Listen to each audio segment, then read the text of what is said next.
என்ன இப்போ அவன் வரணுமா? கூட்டுவான்னு சொன்னோன்னே வந்தோடனே அந்த மனுஷன் என்ன செய்கிறான்? தைல குப்பையை ஊற்றி அபிஷேகம் பண்ணுகிறான்.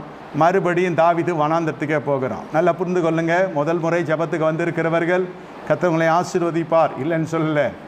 ஆனால் நீங்கள் செய்கிற ஜோலி செய்கிற வேலையிலே போங்க.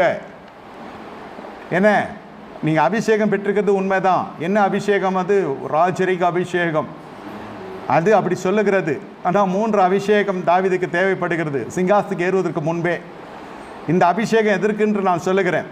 இந்த அபிஷேகம் ஊற்றப்படுகிறது. இதோடு இவன் என்ன செய்யலாம்? வனாந்தரத்துக்கு போய் ஆடுகளை மேய்த்து கொண்டிருக்கிறான். Be truthful in the little work what God has given.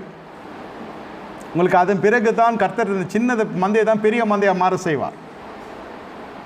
அதிலே கர்த்தர் என்ன பார்க்கிறார்? உங்கள் தாழ்ந்துகளை காட்டிலும் உங்களுடைய இருதயத்தில் இருக்கிற உண்மையை கர்த்தர் பார்க்கிறார். அந்த ஆடுகள் எல்லாம் என்ன செய்கிறது? சிங்கங்கள்